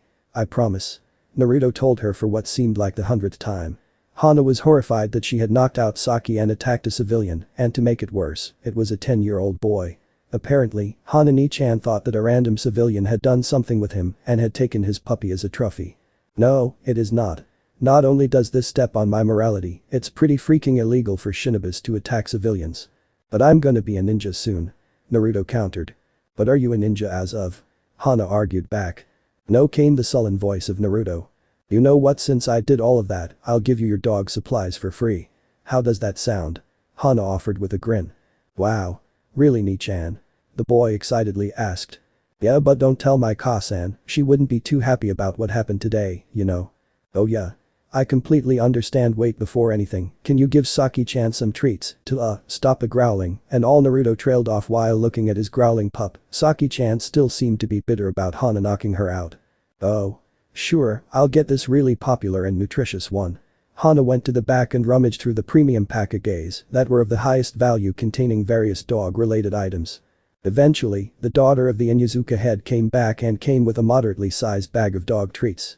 Still, Saki-chan growled and her fur bristled at the sight of the eldest daughter. Naruto walked over and petted her soothingly. "Saki-chan, it was an accident. It just shows she cared for Yuna." Hana smirked. She'd like to see the dog be angry at her after these scrumptious delectables she's about to feed her. With the same smirk on her face, Hana opened a bag and brought out a thin piece of jerky. Immediately, a suspicious glare was aimed toward the delicious-smelling treat from the Tibetan Mastiff pup, An. Tibetan Mastiff is the dog breed. Saki looked at her blonde companion with questioning eyes. Naruto gave an encouraging smile and scooted her forward. The canine crawled forward with narrowed eyes, never leaving the face of the still smiling Hana. With speed that would even impress Mido Guy, Saki dashed forward and back with the treat in between her mouth and a haughty expression adorning her face. Naruto and Hana chuckled while Naruto's puppy devoured the treat ravenously. Instantly, said puppy was sitting on her haunches in front of Hana expectantly. Naruto gave another chuckle, while Hana's face turned a bit smug. "See Naruto? Dogs can never resist a treat like this," she said while giving Saki another piece. Naruto rolled his eyes. Yeah, whatever. Can we get to shopping now?" A man with waist-length spiky white hair that was tied back into a ponytail, with two shoulder-length bangs framing his face, speedily walked towards the Hokage Tower. His attire consisted of a green short shirt, kimono and matching pants, under which he wore mesh armor that was visible at his wrists and ankles. He also wore handguards, a black belt, traditional Japanese wooden sandals, and a red haori with 2 yellow circles on each side, and he wore a horned hit I-8 that had the kanji sign superscript 1, oil. This man was known as Jiraiya of the Densetsu no Sannin, the legendary 3 ninjas. The Sannin had recently been in touch with Itachi, an agent that was now covertly working for his spy network. He had received word that the new organization known as Akatsuki was making a move that could be a catalyst for another war. The Gama Sennin, Frog Sage, jumped up and opened the window. The Sandai Ami Hokage frowned upon seeing the serious visage of his student before removing the tobacco pipe from his mouth. Jiraiya, what are you doing here? Sensei, we need to talk. Sarutobi Hiruzen rolled his eyes, obviously that seems to be the case, but what I was asking was. What exactly are you here to talk about? Now if it's about your new book, I told you I wanted to be surprised. Itachi Uchiha and Orochimaru. Suddenly all business, Hiruzen straightened up with a serious expression, this was bound to be trouble. Explain. After Hana bought Naruto his various dog supplies, the blonde decided to go home. After all, it had been quite the busy day. As soon as he reached his house, he undid the hinge he was disguised under and let Saki-chan into the house.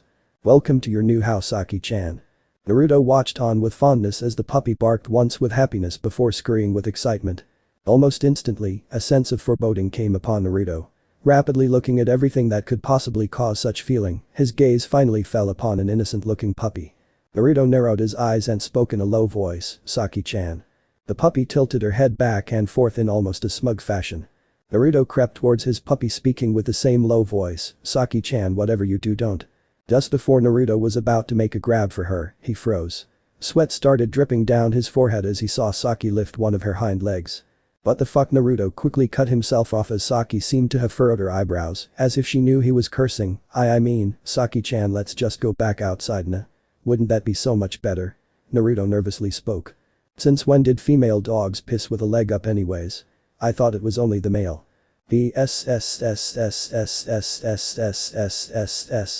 Saki-chan no. 15 minutes later, the blonde Jinchuriki found himself vigorously scrubbing at the floors in an attempt to erase the scent of hot urine. The boy stared suspiciously at his Tibetan Mastiff as she curiously sniffed at various corners of the room. Saki-chan. Hanan-chan just gave us pee pads. Couldn't you wait several seconds, geez? The puppy let a tongue loll out as she tilted her head back and forth that suggested mirthful teasing. Naruto shook his head and continued to scrub the carpet. And they said Ninkans were better wait, Naruto sniffed, what the hell is that smell? The blue-eyed child quickly found the source of his curiosity and one word went through his mind. Unintended. Chapter end. Alright, that's it for today's video guys, let me know in the comments section how was the story and also don't forget to like, share and subscribe. I will meet you in another video, peace out.